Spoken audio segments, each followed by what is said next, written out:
Bab 029.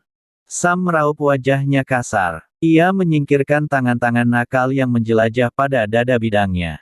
Ia mencondongkan tubuhnya dan menopang wajahnya dengan kedua tangan. Sam terlihat risau, ia pun menangkup seluruh wajahnya agar tak terlihat oleh teman-temannya. Sarah tengah berbisik pada Roy sambil terkekeh. Roy melirik ke arah Sam dengan seringai juga. Ternyata sejak tadi, dua orang itu sudah memperhatikan gerak-gerik Sam. Mereka terkekeh bersamaan melihat Sam yang makin gusar. Sepasang tangan lentik berhasil meraih lengan Sam untuk menarik perhatiannya. "Tuan Sam," wanita di sebelah kirinya memanggil dengan manja. Sam menoleh ke arahnya dengan wajah datar, tak seperti biasanya ia akan dengan senang hati meladeni wanita yang mulai bermanja-manja padanya. Ia merebahkan tubuhnya pada punggung sofa masih dengan tatapan datarnya. "Apakah kau ingin aku membuatmu senang?" Sepertinya perasaan Tuan sedang tidak baik, dengan berani wanita itu berucap dengan nada menggoda. Sam menyipitkan kedua matanya, menatap tajam ke arah wanita yang malahan menambah rusak moodnya kali ini. "Pergilah," ucap Sam lembut namun terdengar menuntut. "Tapi Tuan," dengan berani ia memainkan jarinya lagi pada dada Sam. "Pergi. Jangan sampai aku mengulanginya lagi," bentak Sam padanya. Dan otomatis semua yang di sana menoleh ke arah Sam. Billy memberi isyarat pada dua wanita di sebelah Sam yang terlihat gemetar. Billy memerintahkan mereka untuk pergi keluar dengan isyarat matanya. Dan langsung dipatuhi oleh dua wanita itu. Mereka langsung terbirit-birit keluar ruangan. Setelah dua wanita itu pergi, tak ayal Sam langsung menjadi bahan tertawaan teman-temannya. Mereka terbahak bersamaan. Seorang Samuel Pratama yang selama ini dikelilingi wanita bisa terganggu pikirannya oleh seorang pegawai klub malam yang jatuh pingsan dalam dekapannya. Mereka tertawa hingga bulir air mata menggenang di sana. "Sial," umpat Sam dengan wajah suramnya. Ia sudah berusaha keras menahan sabar sejak tadi. Sudah 15 menit Sam menjadi bahan tertawaan. Ia bangkit dari duduknya dan melangkah keluar dari ruangan itu. Blam! Sam membanting pintu ruangan yang para penghuninya masih tertawa di sana. Dengan wajah kesal ia memilih pergi dari tempat itu. Sam melangkah menuju tempat di mana mobilnya terparkir. Dia berkomat-kamit selama perjalanannya menuju mobil. Bibirnya mencibir kesal mengingat malam ini ia hanya dijadikan bahan tertawaan oleh teman-temannya. Sam kembali mengingat wajah Farah yang nampak pucat dan polos. Ia sudah memasuki mobil, tapi tak urung ia menjalankannya. Sam memaku di dalam sana saat ia melihat seseorang tengah di berjalan sempoyongan. Matanya menyipit menyelidik ke arah bayangan samar orang itu. Hingga tiba-tiba bayangan itu hilang dari pandangannya. Sam bergegas keluar dari mobilnya. Matanya menyapu tempat terakhir orang itu berdiri, benar saja terdapat tubuh seseorang tersungkur tak jauh dari mobilnya. Sam mendekat ke arah tubuh itu. Ia menggapainya dan membalikkan badannya agar ia bisa melihat siapa gerangan tubuh yang tak sadarkan diri itu. Matanya melebar saat tahu yang ada di tangannya ialah Farah, pegawai wanita yang ia selamatkan sebelumnya juga dalam keadaan pingsan. Sam menyentuh keningnya lagi, merasakan panas yang menjalar akibat demamnya yang tak kunjung turun juga. Akhirnya ia memutuskan untuk menggendongnya dan membawa Farah bersamanya. Sam merebahkan tubuh Farah pada kursi bagian belakang. Kemudian ia melajukan mobilnya sambil sesekali melirik ke arah Farah yang tengah tak sadarkan diri. Kerutan-kerutan kekhawatiran menghiasi wajahnya. Farah terbangun dari lelapnya yang ia tak tahu kapan mulanya. Kepalanya masih sedikit berat dan ia sedang bersusah payah mengerjap agar matanya membuka. Samar-samar ia melihat langit-langit putih nan luas dan beberapa perabot mewah ada di sana. Bukan, ini bukan kamarnya. Ini lebih seperti kamar hotel atau kamar seseorang yang memiliki harta. Ia merasakan ada sesuatu yang lembab di keningnya. Itu adalah handuk kecil bekas kompres yang ia tahu setelah merabanya. Dan ada sepasang tangan melingkar dengan kuat pada pinggangnya. Farah meraba tangan itu yang ia rasa merupakan tangan seorang pria. Kesadarannya dipaksa untuk pulih seketika. Ia berusaha menoleh ke arah belakang untuk menyelidik siapa pria yang ada bersamanya saat ini. Seorang pria tampan sedang tidur nyenyak di belakangnya. Ia tak mengenali wajah pria itu. Farah mengecek keseluruhan pakaiannya, tapi tak ada yang berkurang satupun. Semuanya masih lengkap, hal itu membuatnya menghela nafas lega. Ia berusaha mengingat kejadian terakhir sebelum dirinya tak sadarkan diri. Akhirnya yang ia ingat adalah ia sekuat tenaga berjalan setelah mendapatkan izin untuk pulang karena sedang tidak enak badan. Dan akhirnya ia terhuyung dan tak mengingat apa-apa lagi. Mungkinkah orang ini sudah menyelamatkan aku, gumamnya dalam hati. Farah menyapu keadaan sekitar, benar saja ia kini tengah berada di sebuah kamar hotel nan mewah. Pandangannya teralihkan pada tasnya yang nampak masih utuh sedang bersandar pada sofa empuk di sana. Kemudian ia menoleh ke arah Sam yang masih lelap dengan tatapan waspada. Sebaiknya aku pergi sekarang. Sebelum orang ini bangun dan aku tidak tahu apa yang akan terjadi selanjutnya, Farah akhirnya memutuskan dalam batinnya. Dengan gerakan yang sangat lembut ia singkirkan tangan yang mendekap pinggangnya. Dan pelan-pelan ia bangkit dari ranjang, tak lupa ia menaikkan selimut hingga menyisakan kepala Sam. Terima kasih, Tuan, bisiknya yang sudah berdiri. Ia tetap tak berharap Sam akan bangun dari tidurnya. Ia mencari sesuatu untuknya meninggalkan pesan untuk orang yang sudah menyelamatkannya itu. Farah mendapatkan sobekan kertas dari tasnya dan mengambil pena untuk menuliskan sesuatu di sana. Sejenak ia nampak berpikir, menimbang-nimbang kata-kata apa yang pantas untuk ia ucapkan. Terima kasih, Tuan. Aku akan selalu mengingatmu. Ia menambahkan emotikon senyum di sana. Kalimat sederhana yang ia rasa cukup untuk mengutarakan rasa terima kasihnya. Tanpa suara dan langkah perlahan, Farah mengendap-endap menjauh dari ranjang. Ia membuka kenop pintu dengan sangat pelan supaya tak menimbulkan suara. Setelah berhasil keluar kamar, Farah kembali menutup pintu dengan perlahan. Lalu ia melajukan langkahnya untuk pulang. Selang setengah jam, Sam mulai mengerjapkan matanya. Berusaha pulih dari lelapnya. Tangannya meraba-raba ke sisi ranjang di sebelahnya. Ia tak menemukan siapapun di sana. Sam menghembuskan nafasnya kasar. Ia memposisikan dirinya telentang menghadap langit-langit sambil merentangkan tangannya. Sesaat matanya menangkap secarik kertas putih diselipkan di bawah vas bunga di atas nakas. Ia meraihnya dengan malas tanpa turun dari ranjang. Sam membacanya sekilas kemudian ia kembali berangan sambil menatap langit-langit kamar hotel itu. Bahkan ia pergi begitu saja, Sam tersenyum penuh ironi. FLASHBACK off. Benar tidak terjadi apapun pada kalian? Tanya Via sambil mengawasi ekspresi Farah. Tentu saja, benar. Temanmu ini masih punya harga diri, tahu, jawab Farah lantang. Baiklah, lalu bagaimana bisa kau datang ke rumah itu? Kau tahu, begitu kau datang tadi rasanya aku ingin langsung mencabik-cabik wajah Sam sampai hancur, ucap Via gemas sambil mempraktekkan tangannya yang sedang mencakar udara. Farah bergidik ngeri. Sesungguhnya ia tak habis pikir jika sahabatnya itu akan berubah jadi begitu menyeramkan jika sudah marah.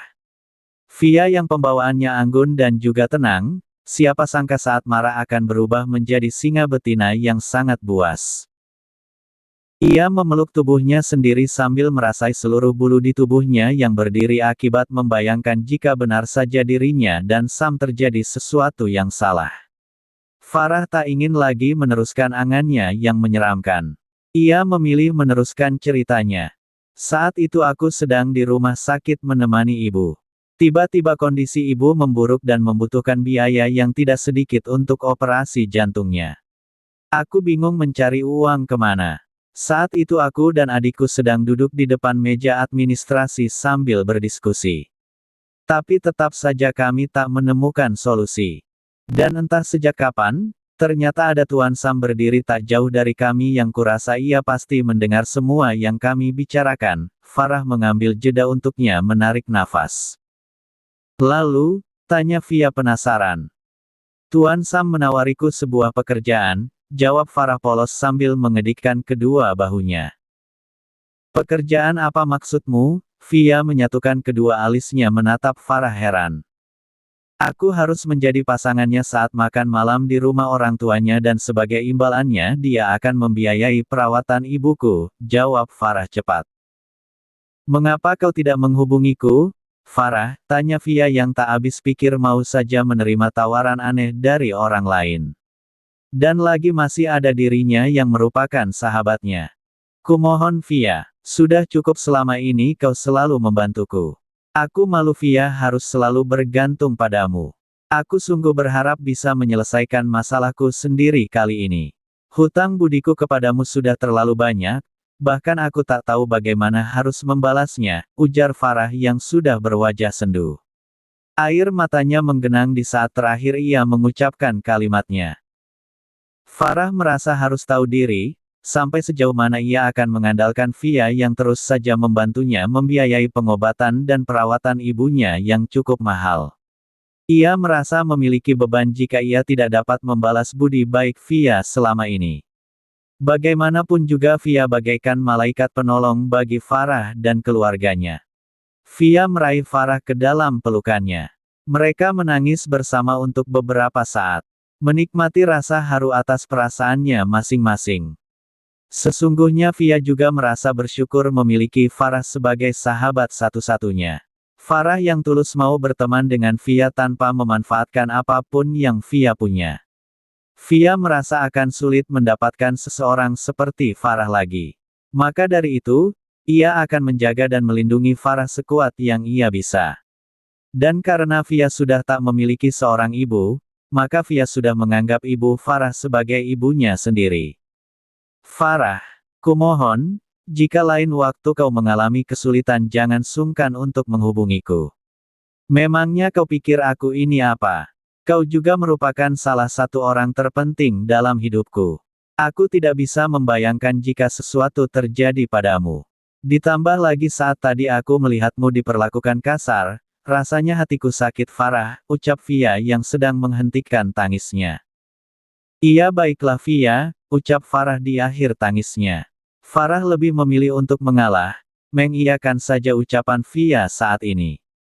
Tapi ia sudah berjanji pada dirinya sendiri, bahwa suatu saat nanti jika dirinya sudah memiliki seseorang yang bisa menjadi sandarannya maka ia akan berhenti bergantung pada Via. Lihat, ingusmu keluar, ucap Via sambil menunjuk ke arah hidung Farah. Mana? Mana? Farah jadi sibuk mengelap hidungnya di sana-sini. Padahal jelas Via sedang mengerjainya, Via menahan tawa dengan membungkam mulutnya menggunakan satu tangannya. Dasar, lihat, kau juga, ucap Farah angkuh. Ia tahu dirinya sudah dikerjai, tapi ia tak menghiraukannya dan malah menyerang Via balik. Via santai menanggapi ucapan Farah. Ia tahu pasti Farah sedang mengerjainya balik. Aku tahu, kau pasti sedang membalasku, kan, ucap Via dengan senyum remehnya seakan-akan Via dapat membaca maksud ucapan Farah. Baiklah, jika kau tidak percaya padaku, ucap Farah santai. Ia mengambil cermin kecil dari tasnya dan ia serahkan pada Via supaya Via dapat melihat dengan mata kepalanya sendiri. Via menerima cermin itu dan melihat suatu benda cair memaksa turun dari hidungnya. Lantas ia segera mengambil tisu dan membersihkannya dengan cepat. Farah melihatnya tak kuat lagi untuk menahan tawa. Kau pasti sengaja kan? Via menerkam Farah dan menggelitikinya. Mereka tertawa bersama hingga lelah menghampiri. Via dan Farah menyandarkan tubuh mereka pada punggung kursi. Via terlihat melamun, ia menerawang ke arah langit-langit mobil. Farah, panggil Via tiba-tiba. Apakah aku pantas menjadi pasangannya? Tanya Via tiba-tiba yang raut wajahnya terlihat datar tak terbaca. Farah belum menjawab pertanyaan sahabatnya itu. Ia masih mengawasi gerak-gerik Via dari samping. Farah merasa pasti Via sedang terbawa oleh ucapan Nyonya Rima tadi. Ia menatap Via sendu. Kemudian ia menangkup pipi Via dengan kedua tangannya, menghadapkan wajah Via padanya. Hei, kau ini kenapa? Hanya kau yang pantas menjadi pendamping Tuan Zidane, ucap Farah lembut untuk meyakinkan Via. Tapi aku tidak ada apa-apanya jika dibandingkan dengan Nona Joyce itu, Via makin menundukkan kepalanya. Ia merasa lebih rendah dari Joyce, ia tak memiliki prestasi apapun untuk dibanggakan. Ia hanyalah seorang Via, seorang wanita biasa yang mencintai Presdir Zidane yang terhormat. Seharusnya yang mendampingi Zidane adalah wanita luar biasa dengan segala talenta yang ia punya. Via merasa ia tak memiliki hal itu saat ini. Maka dari itu, dirinya tak bisa dibandingkan dengan Joyce yang berada jauh di atasnya. Via cukup merendahkan dirimu sendiri. Lihatlah kau ini adalah Nona Davia. Kau adalah seorang tuan putri terhormat yang tidak manja dan mandiri. Jika kau merasa memiliki mimpi, maka raihlah mimpimu, tunjukkan pada orang-orang bahwa kau ini bahkan tidak bisa dibandingkan dengan siapapun sehingga hanya kau yang pantas menjadi pendamping untuk Presdir Zidane yang terhormat itu, tutur Farah yang terus menyemangati sahabatnya. Entah bisikan dari mana Farah bisa mengatakan semua hal itu. Instingnya mengatakan bahwa Via memiliki kemampuan dan bakat yang belum pernah orang banyak tahu. Ia akan menjadi orang hebat kelak, ditambah lagi dengan kebaikan hati Via yang sangat tulus setiap membantu orang lain tentu akan menjadikannya seseorang yang disegani.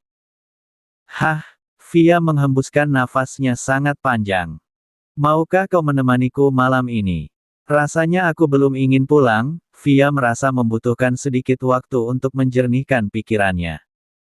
Hei, ini sudah jam berapa? Ayahmu pasti akan khawatir padamu, ucap Farah. Kalau masalah itu tenang saja, ayah pasti akan memonitorku lewat pria-pria itu. Tapi jika kau tak ingin menemaniku, baiklah aku sendiri saja, Via berpura-pura memasang wajah menyedihkan. Sesekali dia melirik ke arah Farah untuk memastikan jurusnya berhasil. Hah, kau ini, ya sudah baiklah, aku milikmu malam ini, ucap Farah dengan nada menggoda. Ia menjentikkan telunjuknya pada dagu Via sambil mengedipkan sebelah matanya. Via refleks menjauhkan tubuhnya dari Farah. Ia menyilangkan kedua tangannya di depan dada, seolah menjadi tameng bagi tubuhnya. Via menatap Farah sambil bergidik ngeri. Maaf Nona, aku masih normal. Sebaiknya kau jaga jarak dariku, pergi sana pergi, Via mengusir Farah dengan menghempaskan tangannya di udara. Benarkah? Tanya Farah menggoda. Ia makin mendekatkan tubuhnya ke arah Via yang berlawanan makin menjauhkan dirinya dari Farah. Hingga Via terpojok sampai ke pintu mobil, Farah langsung menerkam Via dan menggelitiki pinggangnya lagi. Begitu bergantian mereka saling menggelitiki hingga tawa mereka memekik di telinga si pengemudi. Kemana mereka pergi? Tanya Zidane yang melihat pelacak itu bergerak tidak ke arah kediaman Via. Mana aku tahu, kakak. Tugasku adalah menyetir bukan menebak-nebak. Aku bukan peramal, malahan aku ingin diramal, ucap Sam sambil terus melihat ke arah depan dan ia tersenyum konyol ke arah Zidane. Plak, satu pukulan Zidane hadiahkan di kepala Sam. Aduh, Sam mengadu kesakitan sambil mengelus bagian kepalanya yang sakit.